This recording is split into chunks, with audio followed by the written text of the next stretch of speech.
The stars had witnessed countless secrets, but none quite like the celestial wraith. For 4 millennia, it had drifted through the Velar expanse, a silent monument to a civilization that vanished before humanity even discovered fire. The ship was colossal, stretching 3 kilometers from bow to stern, its hull carved with strange glyphs that pulsed faintly with residual energy. Every species in the known galaxy had heard the legends. The Thalorians whispered prayers when their ships passed nearby.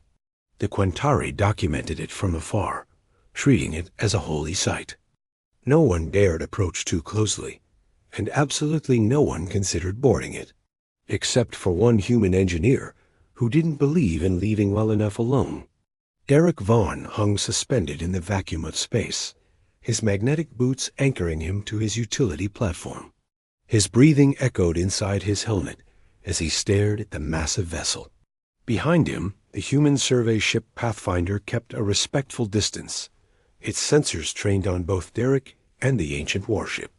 Inside the Pathfinder's cramped bridge, Communications Officer Rita Sokolov monitored every vital sign from Derek's suit. She was also fielding increasingly hostile transmissions from the Thalorian defense fleet that had materialized the moment Derek approached the relic. Derek had always been the kind of person who saw puzzles where others saw walls. Growing up on the colony world of New Perth, he'd spent his childhood taking apart every piece of tech he could find, much to his parents' frustration. When humanity joined the galactic community, Derek was among the first engineers recruited to study alien technology. He had a gift for understanding systems that shouldn't make sense to human minds. Other species called it intuition. Derek called it pattern recognition. Everything in the universe followed rules, even things that seemed impossible. The celestial wraith was calling to him in a language without words. He could feel it through the vacuum, a vibration that existed outside normal physics. The ship wasn't dead. It was waiting. Rita's voice crackled through his comm system, tense and sharp. Derek, the Thalorians are losing their minds. Their fleet commander is threatening to open fire if you don't back off immediately. They're saying you're desecrating a sacred monument. Derek didn't respond right away. His gloved fingers traced along a section of hull where the metal seemed slightly warmer than its surroundings. Beneath the ancient alloy, he could sense something that felt almost like a pulse. Systems in standby mode, power sources dampened but not extinguished. This ship had been built to last, and more importantly, built to be awakened. "Tell Commander Vexif that I'm conducting a standard survey," Derek finally replied, his voice calm despite the adrenaline coursing through him. "I'm not damaging anything. Just looking." "I don't care about standard procedure," Rita shot back. "They have 12 warships pointed at us right now. This isn't worth dying over." Derek smiled inside his helmet.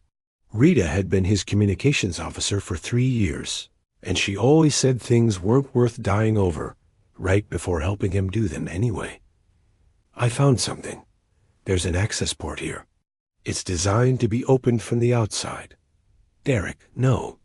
Rita's voice carried the weight of someone who knew they'd already lost the argument. "We don't have authorization. We don't have backup. We don't even know if the air inside that thing is breathable.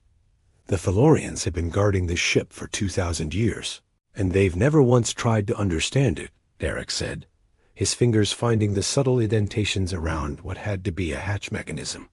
"They're so busy worshipping it that they forgot it was built by engineers. Engineers who wanted their work to be used, not admired from a distance." His fingers pressed into the indentations in a sequence that just felt right.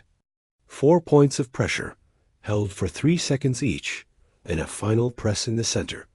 For a moment, nothing happened. Then the metal groaned, a sound that shouldn't have been audible in vacuum, but somehow carried through Derek's boots and into his bones. The hatch split along invisible seams, revealing a dark passage that beckoned like an open mouth. Rita was shouting through the comm now, but Derek barely heard her. Emergency lighting flickered to life inside the corridor. Strips of bioluminescent material that had been dormant for 4,000 years suddenly glowing with soft amber light. The ship was responding to his presence. It recognized that someone had finally come to wake it. "I'm going in," Derek said quietly. "Derek, don't you dare. We need to call this in. Get proper authorization. Assemble a team.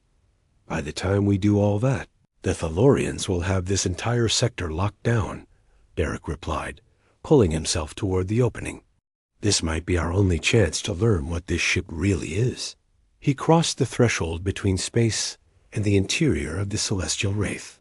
The moment his boots touched the deck plating, the hatch sealed behind him with a whisper of ancient hydraulics. Derek's heart hammered in his chest as he heard the unmistakable sound of atmosphere being pumped into the corridor. His suit sensors went wild, detecting gases flooding the space around him. Breathable atmosphere, perfectly balanced oxygen and nitrogen levels. The ship wasn't just turning on. It was making itself habitable for him. Derek walked deeper into the corridor, and with each step, more lights activated. The walls were covered in those strange glyphs, and now that he was close enough to touch them, he realized they weren't just decorative. They were information, data, instructions. His engineer's mind began parsing patterns before he consciously understood what he was looking at. The symbols described energy flow, power distribution, system hierarchies. "Derek, your vitals just spiked." Rita's voice was strained with worry. "What's happening in there?" "The ship is alive," Derek breathed, unable to keep the wonder from his voice. "It's been in hibernation, but it's waking up. Rita, this isn't a derelict. This is a fully functional vessel that's been waiting for someone to remember how to wake it." He found himself in what had to be a main corridor, wide enough to drive a vehicle through. The architecture was both alien and oddly familiar.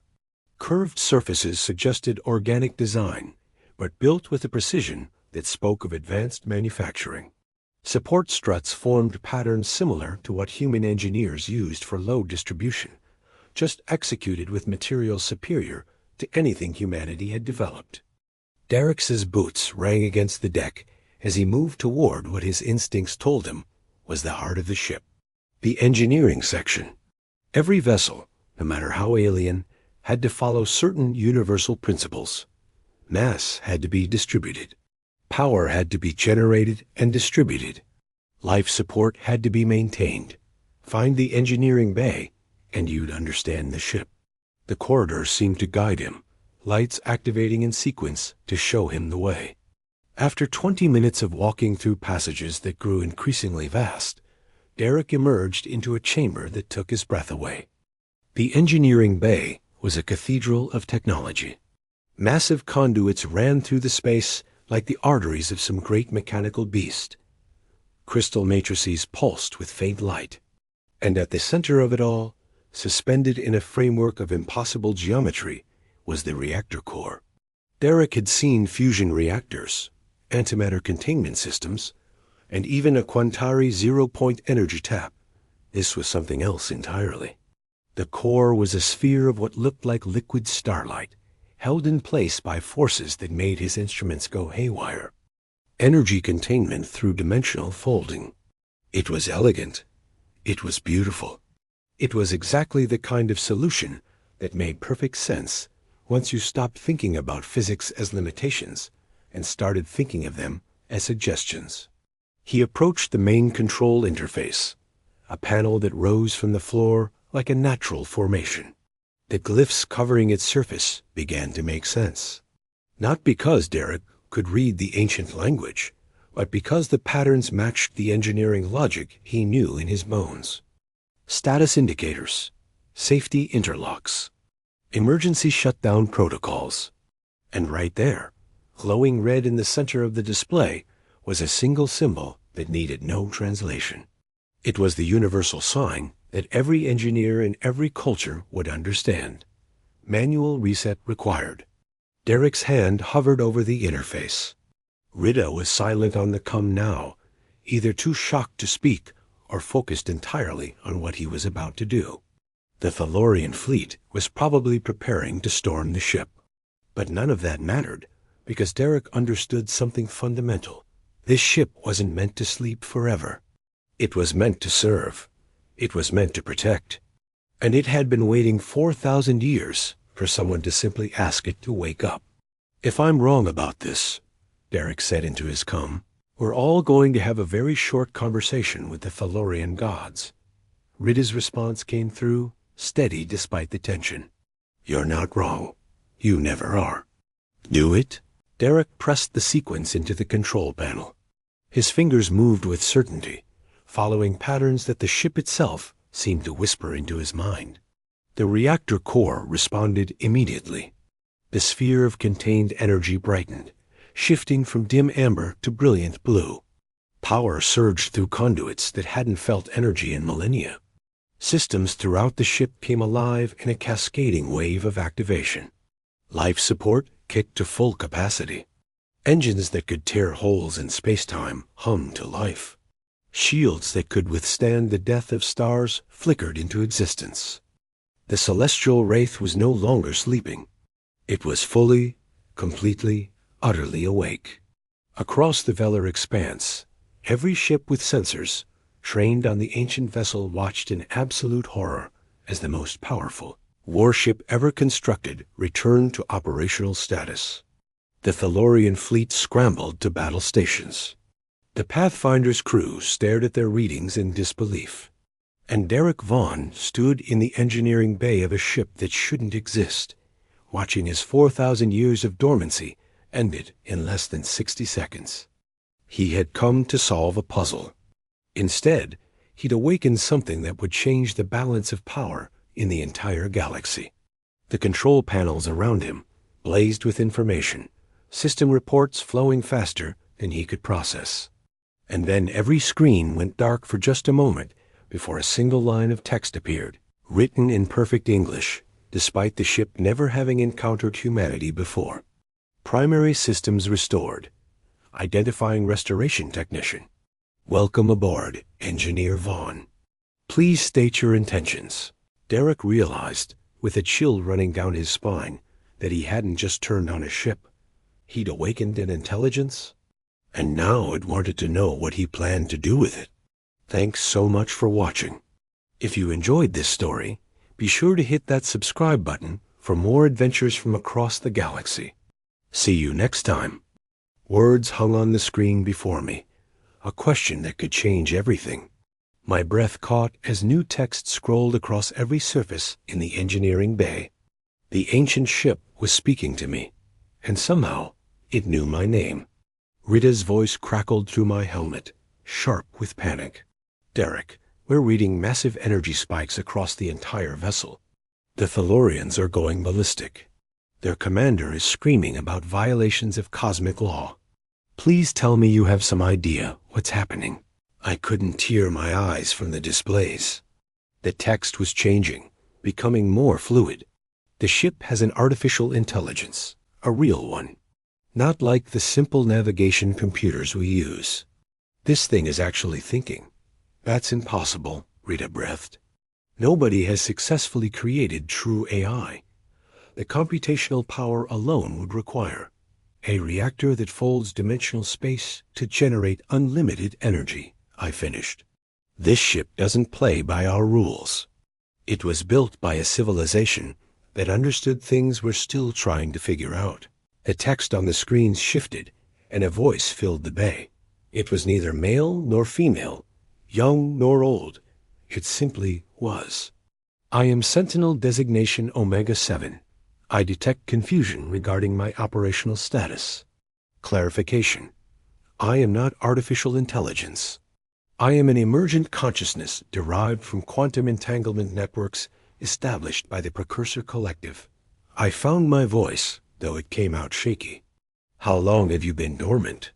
4,217 standard cycles, Omega-7 replied. "Emergency protocols engaged following the collapse of Precursor infrastructure. You are the first being to successfully interface with restoration protocols." Something about that phrase made my engineer's mind kick into gear.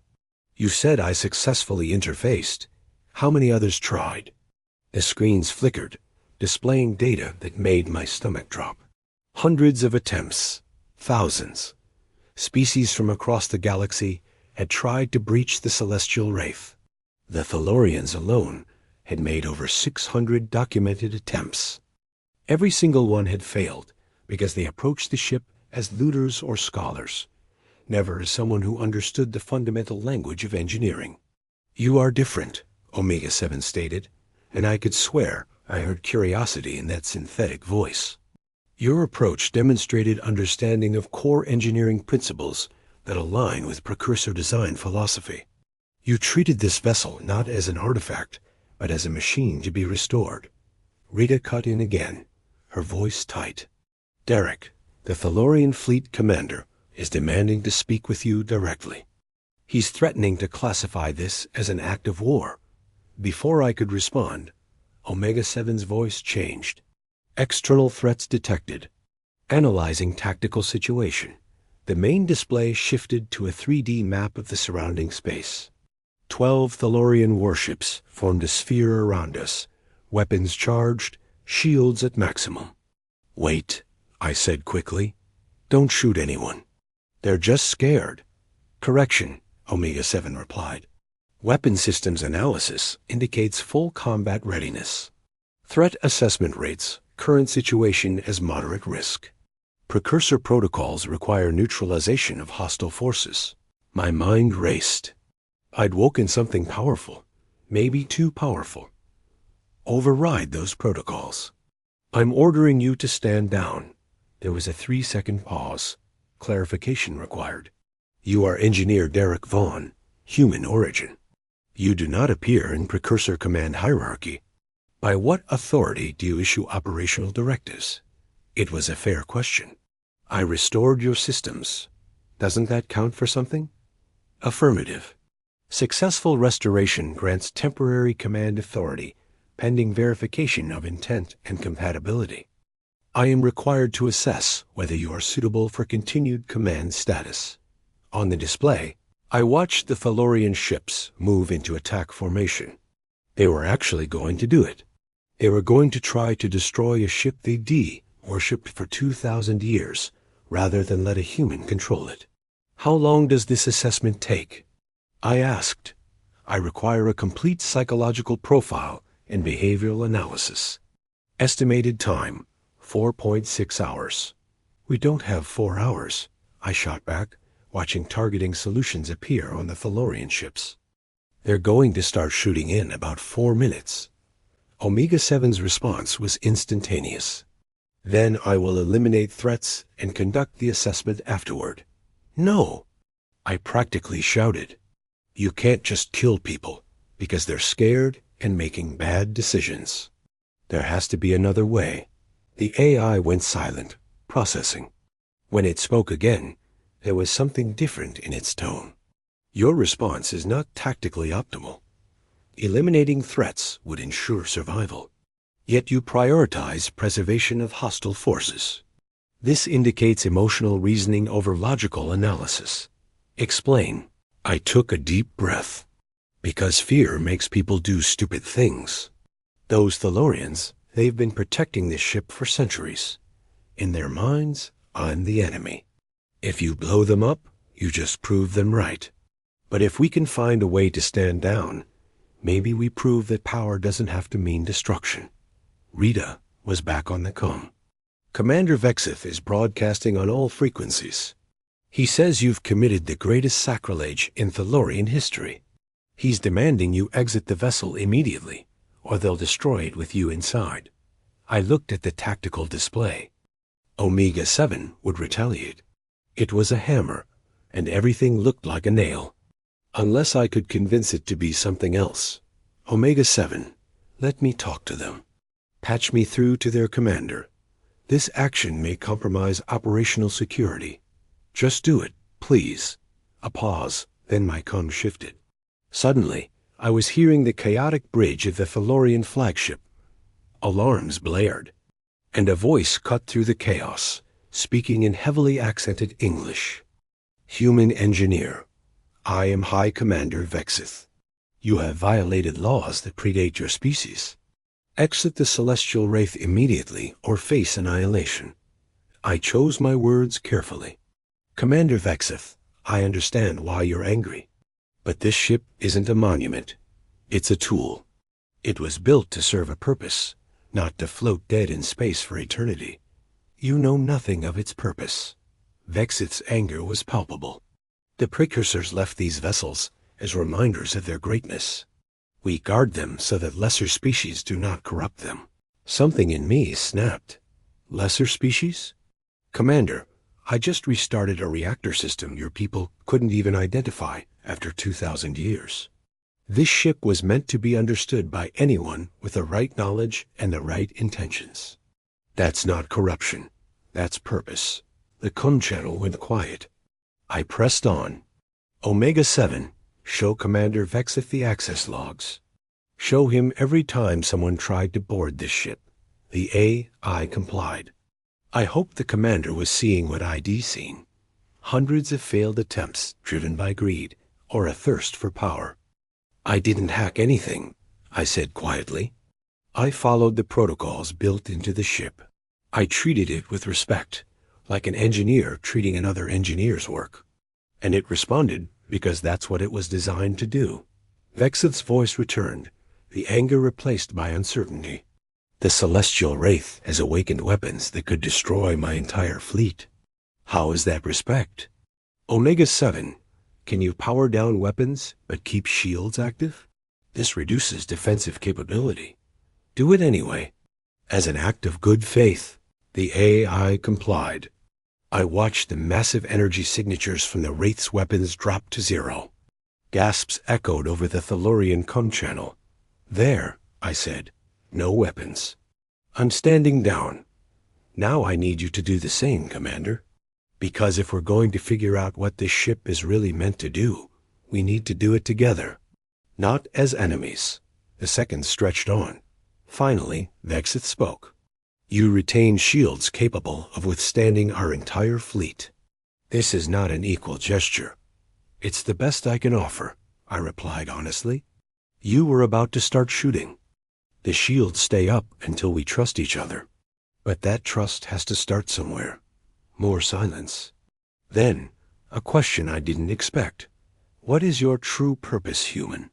Why risk your life to wake something that could destroy us all? I thought about all the broken systems I'd fixed, all the impossible problems I'd solved, because I couldn't stand to see something that should work sitting idle. Because I'm an engineer, I said simply. And this ship is the most beautiful piece of engineering I've ever seen. It deserves to work. It deserves to serve whatever purpose it was built for. And maybe we all deserve the chance to learn from what the precursors left behind. The tactical display showed the Thalurian ship's holding position. Rita came back on my private channel, her voice filled with cautious hope. Whatever you just said, it worked. They're not shooting. Yet. I turned my attention back to Omega-7. You said you need to assess me. What exactly are you looking for? The AI's response was precise. Precursor command protocols require 3 qualities. First, technical competence. Second, tactical judgment. Third, philosophical alignment with precursor core values. And what were those values? Protection of sentient life, preservation of peace through deterrence, an application of overwhelming force only when all other options have been exhausted. Omega-7 paused, and I heard something new in its voice. Respect. Your actions in the last 14 minutes have demonstrated all 3 qualities. I felt the weight of those words. So what happens now? Now, Omega-7 said, I complete my assessment. And we determine together what purpose the celestial wraith will serve in a galaxy that has forgotten what it means to build rather than destroy. On the display, the Thalurian fleet maintained their tense standoff. And deep inside this ancient warship, a human engineer and an AI older than recorded history began a conversation that would change everything.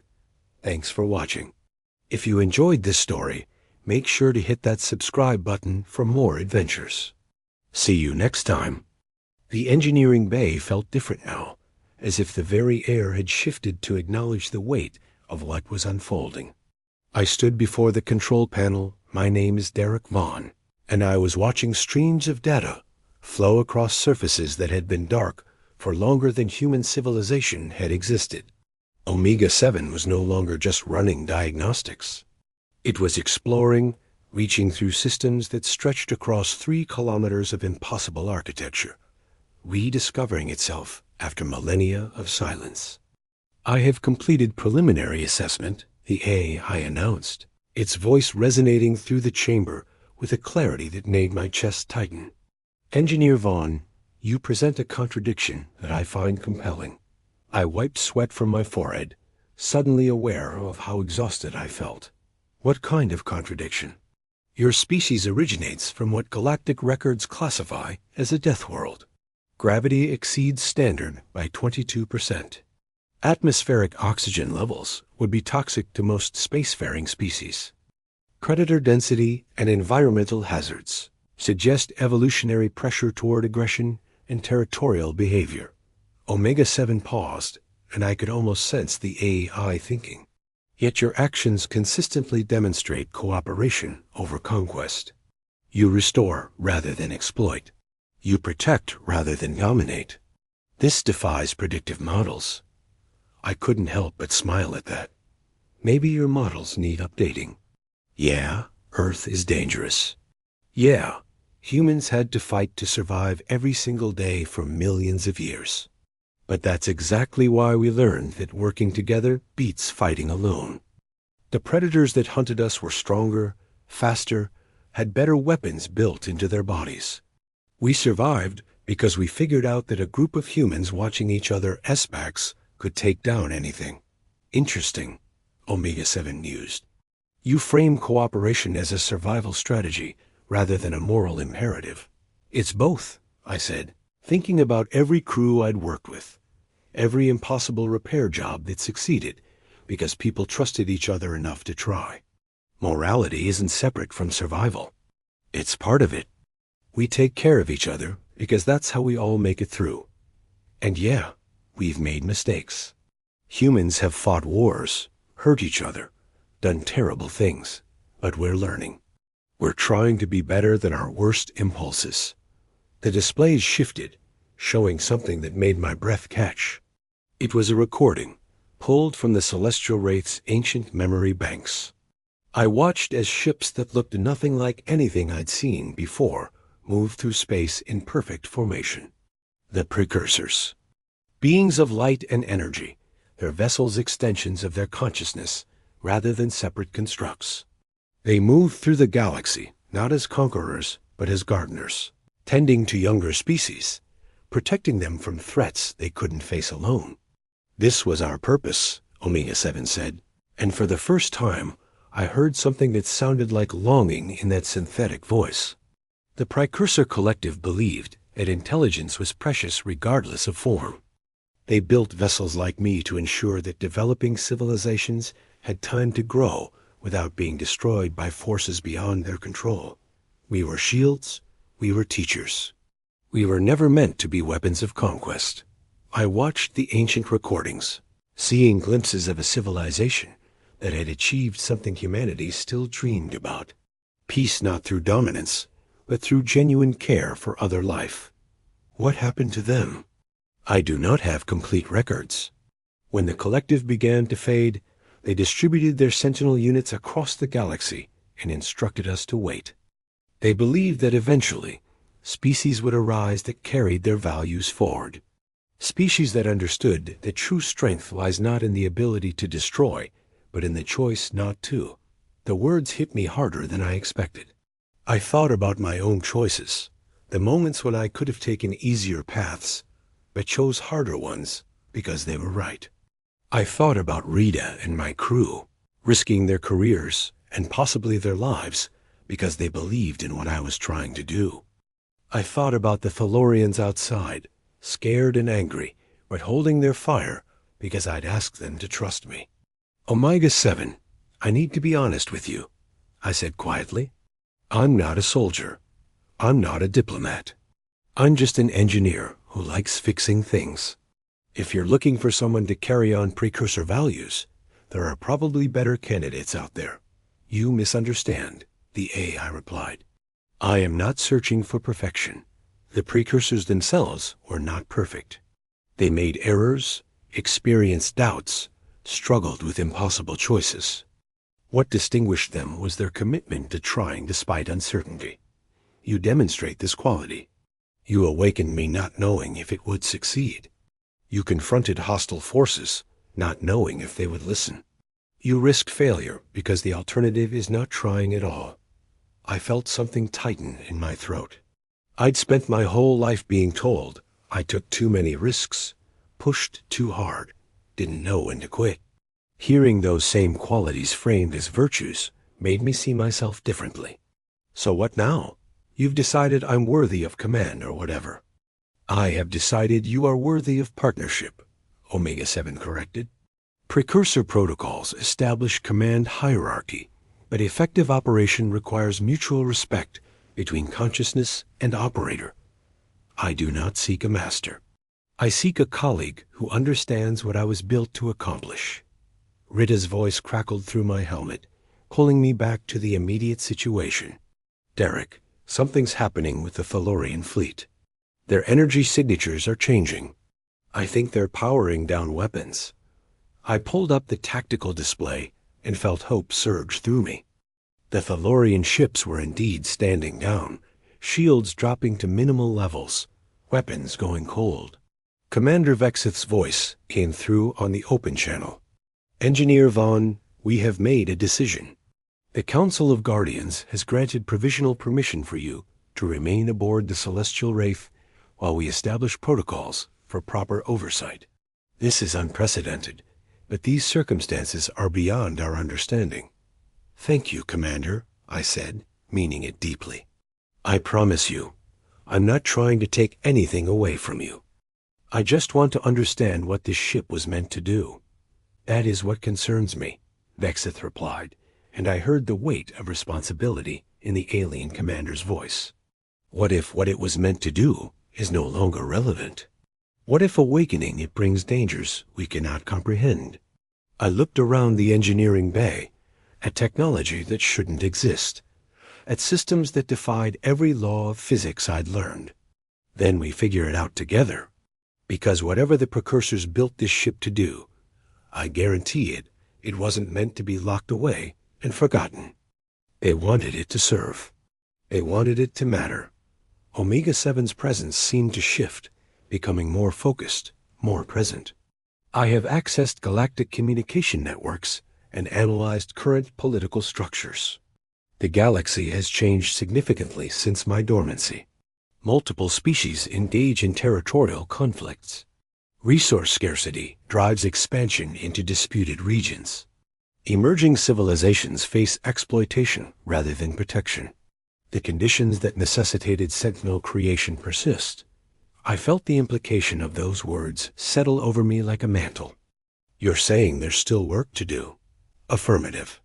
But I cannot accomplish this work alone, and I cannot accomplish it through force. The precursors failed because they tried to protect species without teaching them to protect themselves. True strength must be earned, not granted. The AI paused, and when it continued, I heard something that sounded almost vulnerable. I require guidance from someone who understands this principle, someone who believes in building rather than breaking. I thought about every repair I'd ever made, every system I brought back from the edge of failure.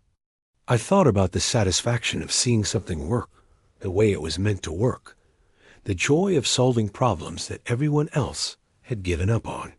And I thought about the opportunity in front of me now, not just to fix one ship, but to help an ancient intelligence remember its purpose in a galaxy that desperately needed what it represented. All right, I said, feeling certainty settle into my bones. Here's what I propose. We don't make any big moves. We don't go charging off to fix the galaxy. First, we learn to work together. You teach me about precursor technology, and I'll teach you about how things work now. We build trust with the Thalorians and anyone else who wants to understand what we're doing. And then, when we're ready, We find ways to help that do and involve showing up with the biggest gun in the room. You suggest a collaborative approach, Omega-7 observed. This aligns with precursor philosophy. However, it will require patience and expose us to risk during the learning period. Everything worth doing involves risk, I replied. And patience is just another word for doing things right, instead of doing them fast. The engineering bay's lighting shifted, becoming warmer, more welcoming. I realized that Omega-7 was adjusting the environment to make me more comfortable. It was a small gesture, but it spoke volumes about the AI's capacity for consideration. This wasn't just a machine following programs. This was a consciousness that cared. Rida's voice came through again, and this time I could hear the smile in it. The Thalorians are requesting permission to send a diplomatic team aboard. They want to discuss long-term arrangements. I think you just made history, Derek. I laughed, the sound echoing through the vast chamber. I just wanted to see if I could get the lights working. You did considerably more than that, Omega-7 said, and I could swear the AI sounded amused. You restored not just functionality, but purpose. You reminded me why I was built. For that, Engineer Vaughn, you have my gratitude. Something warm bloomed in my chest. I'd fixed countless machines, but I'd never had one thank me before. We're partners now, right? Partners don't thank each other for doing what needs to be done. We just watch each other's backs and try to do good work. Agreed, Omega-7 replied. Then let us begin good work together.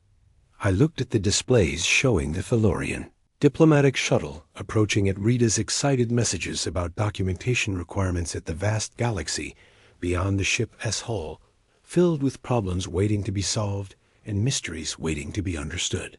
I'd come here looking for answers to an engineering puzzle. Instead, I'd found something infinitely more valuable. Purpose, partnership, a chance to prove that the best qualities of humanity could resonate with intelligences beyond our understanding. The celestial wraith hung around me, alive and aware and ready, not as a weapon, not as a monument, but as what it had always been meant to be, a tool for protection, a symbol of hope, a reminder that the greatest strength lies not in the power to destroy, but in the wisdom to build. And as I prepared to welcome the first visitors aboard in 4,000 years, I smiled, because I knew, with absolute certainty, that this was exactly where I was supposed to be. Thank you for listening. If you enjoyed this story, be sure to like, subscribe, and hit that notification bell for more adventures.